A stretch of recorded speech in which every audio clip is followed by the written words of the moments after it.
Radio, and do remind you, listeners out there, to go out and support it. It's called Shower 2 Empower, right? So go out and check that out. So, let's get back into, the violence and, in our community, and how to encourage our kids now, young men and women, to go out and vote. But before I even say that, do you think voting will help to prevent, the violence that's happening in our community today?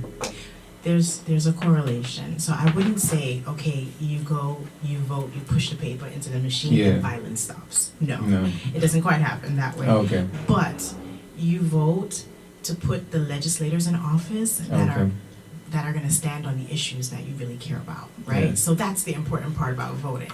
Okay. It empowers you because now you have an advocate in that seat, Okay. not an enemy. But I don't want to ask you which advocate you think we should put there that have our interests, at heart. I mean, who do we put there who would stand up for us, willfully, like, yes, this is what I'm going. But most of these people get elected and they give you false promises. Yeah. And once they get in there, there's not much they can do. I understand the system is already set a certain way. So it's very difficult when someone goes in how much they could do to make a change, especially in certain communities. So, I mean, who do we put there, that would stand up for us and say, yes, we're going to push this and get it out, so that, it can be effective among, the minority community, Well, is there anyone that you know per se, like, yes, this person would be a good, advocate, they would be a good candidate for our people, they would stand up for us? Well, I can't tell anyone who to vote for, Yeah. right? But what I can say is that there's been lots of movement across the country, Okay. especially in states like Georgia, in Florida, in Boston, and even here in New York City. We've Okay. seen some real change in the type of leadership, and we've seen fresh energy, particularly more people of color getting involved. And that's really, really important. Yeah. Because sometimes, me personally, my own experiences, after my brother passed and I worked in the nonprofit sector for a while, I eventually left and went into government and began Okay. to work because I wanted to work on policy initiatives. And I found that the closer I got to working on policy, the less people looked like me, right? Okay. And so it's like all the people who've been affected by this, we're on the ground doing the work, we're in the trenches. But when it comes time for decisions to be made on how policy is created, and then it's not just the creation of the policy, because Yeah. legislation, okay, is just something signed on a piece of paper, Yeah. but how do you implement that? Now Exactly. that goes to a city agency and they have to implement a program that has to be administered and then, divvied up by nonprofits, and so what I find is that there's even an underrepresentation of people of color in doing policy, legislating, and also up in the upper echelons of city government. So I feel like when I see these states where people who look like us, who've been through the things that we've been through, are breaking ground, and they're making their way up there to the upper echelons of power, that's when I'm like, okay, I start to pay attention. You got to keep your ear to the ground. No one can feed you. And I'm not saying you, but we Yeah, have definitely. to take responsibility for our own civic civic duties, and hear what's going on, listen to people, and act accordingly. Definitely. November 6th is the general election, so I just want to keep reminding people. I know Okay. in New York State, the deadline to register to vote is October 12th. Okay. So 12th. definitely. It's in October. Yes. Yeah. Yeah. Well, it's good. It's good. What you say. People have to take the initiative. You have to stand up on your own. Try to make a change. On your own. You can't depend all the time on someone else. Yet we need each other because this is a community where it's diverse. More than one people live here, so the voice of the people together will be more beneficiary than just one person speaking. You're the face of this organization, right? I'm one of the faces. You're one of the faces of this. Yes. Are you? I want to say you're the main person to talk to. This is a very good thing, that you guys are doing, and I would definitely love to help, and support, what you're doing here. So, Just did. yeah, but I want I want to be in the field. I want to go out and try, reason with younger kids. teach them things that they don't know about what's going on in our community, histories, things like of that sort. So, but you're the face of this. You're based in Brooklyn, right? Yes. And East Flatbush. do you have like, regular meetings where you invite like, kids, family, and just to have a conference about certain things happening within a specific community? Like, there's a kid that died just the other day over here. I mean, do you do things like that? You go into the community, talk to families, people within that community. Do you Yes. do door to door? We definitely do that. And we will be doing that a lot more. Yeah. Like I mentioned, there are other initiatives in our community as well. There are some other nonprofits doing great work around cure violence, which is like a violence interruption model. Yeah. And whenever there is a crisis in the community, they are like they're the response team, and they go out. Right? Yeah, we're not alerted about most of these organizations, right? I didn't know about this before. And I think a lot of us live in the community. We don't know what's happening. Basically around us, because nothing has been shared with us. If someone don't tell, oh yeah, they're doing, a community service thing there, you could go out and see. We don't really know. So we don't know how much organization out there doing work. To us in the community, nothing has been done. That's the way we look at it. Like, what's the change? There is no change.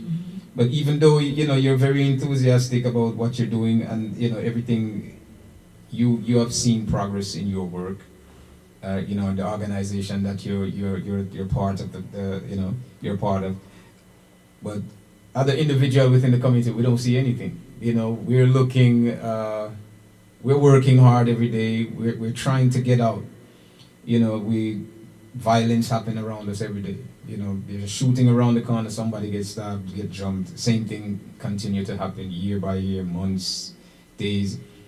So how do you reach out to people like us who are in the community, who are blinded by what's going on? Not blinded by the violence, but by people who are trying to help. How do we get involved? How do we, if we need you guys to say, okay, yeah, I think you guys need to come to this community and let's have a meeting, something with the young kids. Try to rally them together and see what can be done to prevent, these things. How do you get to us? Or how do we get to you? See, that's the thing. What I call that population the community, right? Because I feel like in every geographic area, like every community, in this case we go by community districts, there's the large majority of people are unaware and unengaged, right? And just like you said, they go to work in the morning, they're delayed on the train, they come home, they cook dinner, they eat, they put the kids to bed, and they repeat tomorrow. So it's really our responsibility to make sure that we're going out there, that we're hosting community-related events. Like, I see sometimes people do town halls and all these things, and I'm like, these things are so boring. Like, who would really go to that? But sometimes people come, but it's the same people. It's the people who already know, the people who are already engaged. Okay. So I think it's the onus is kind of on the nonprofits such as us to kind of create things with the community in mind. And it starts by even asking people in the community, what would you like to come out to? What would you like us to do? What are the concerns that you have? Is it education? Maybe it's a school. Maybe it's public safety, or maybe it's even just environmental things. Maybe you see people hoarding and things packed up on the street. It could be all sorts of things. But like, what are the things that you are concerned about, and how can we help you? So, we really have to take an approach like they did back in the day. Door to door, knocking. Because you can't call people; they'll hang up on you or they won't answer the phone. Definitely. Yeah. But like, that's the approach that you have to have. So we make it our business when we're hosting things. We try to make sure that these things are. They're intuitive, and it's stuff that people would want. And then once we have you, now we can tell you about all the other things that you should actually know. Myself and my mom, actually, we are on a county committee in our community district, so we represent a specific electoral district, ED 2458. And one of the things that we're planning to do is like monthly meetings, just with all the neighbors. And that's great. I definitely think we should have a forum, because as I said, a lot of people are unaware. They don't know what's happening within that. They don't know who is in charge of their community. either. They don't even know the name of the community or what, or what runs what, who runs what. It would be good, to have you back here again, on a forum discussing like, okay, this is how it runs. Break down, I would love to. so they could get a knowledge of how this works. A lot of people, they look at, a politician, they use so much big word, I don't know what they're saying. They're confused. We need someone to say, well, listen, this is how this works, and it's not very difficult as you look from it from the outside. But once you learn and understand, you see that it's very easy, As I said, we distance ourselves, even we live within our community. There are buildings everywhere, and you never see all the people at once. You never see everybody that live within just this one area at once come out their house. Maybe if something bad happened, you see a group of people comes, right? But before that, you never see that. Sometimes you don't even know that there are people living in the neighborhood who live there. You say, wait, these people live here? You live across the street for 5 years, and you never knew that there are other people, live in the same neighborhood as you. So it's very strange how we live among each other. We don't need to say, hey, good evening. And that's why there's a breakdown. That's why there's a breakdown. Exactly. So, and we need to find ways how to reach to you guys and other organizations as well when something happened in our community, and call out and say, listen, you guys need to come here. There are things, fueling up. You guys need to come in and door to door and talk to kids, talk to, group of kids on the street, stop and say, listen, question them, talk to them, give them something. But you're located in Flatbush.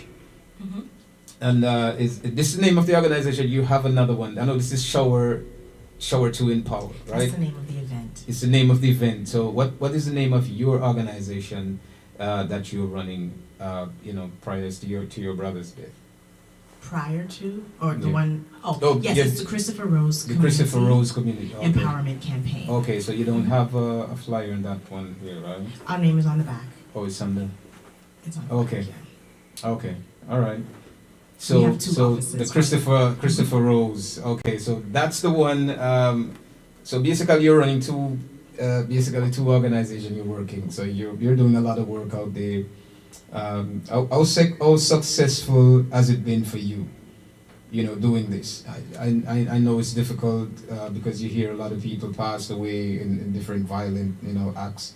But how successful is it for you? I mean, how much people do you think that you have reached since you begin, doing this?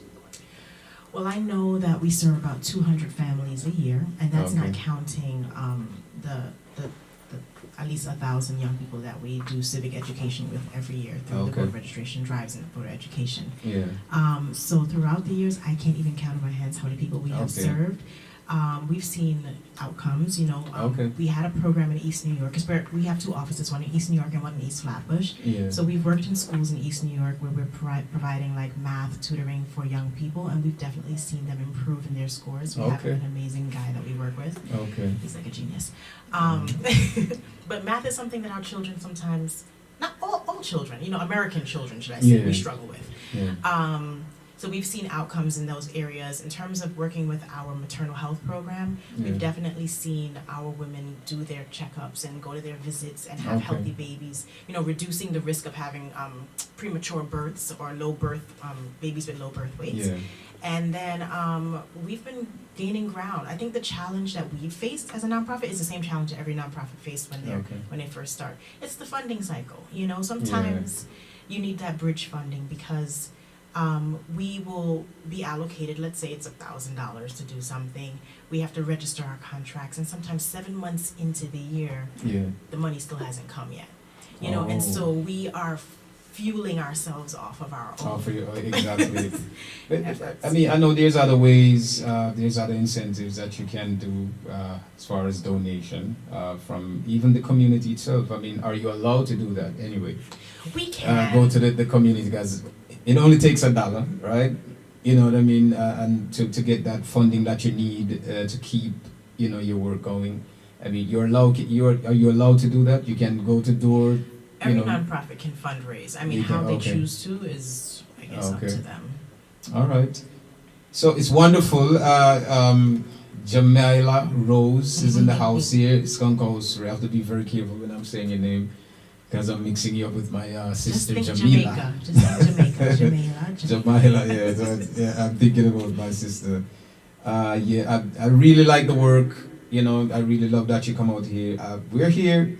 I really want to do another one-on-one with you. I hope that we can get that opportunity at some point, if you're not busy with your schedule and doing this, and even bring some more of your fellow workers with you to sit down just to discuss some things. I think it's good to take advantage of any platform that you get to spread the good gospel, right?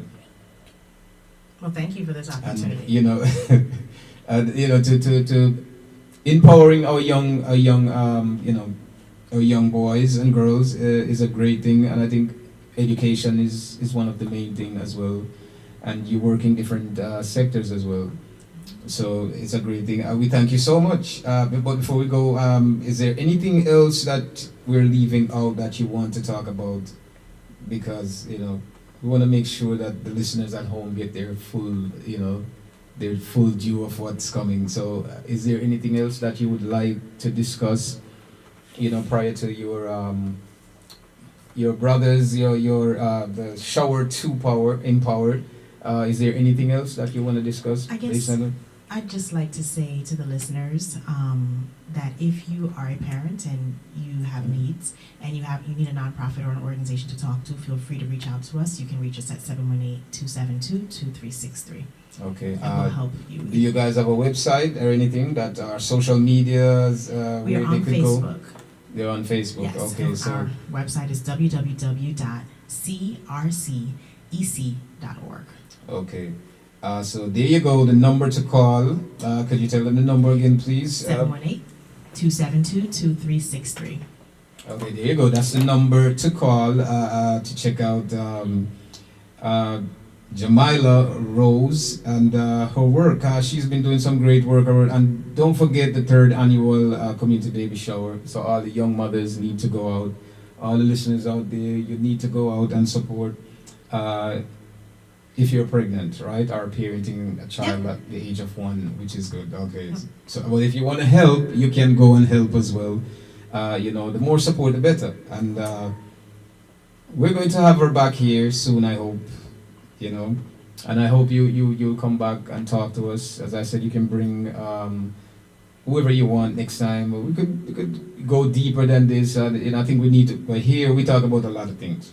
We can go real deep. Exactly, and that's what I want. I don't want to sugarcoat anything. I think we need to speak up about the facts instead of trying to cover up, and we don't need to do that.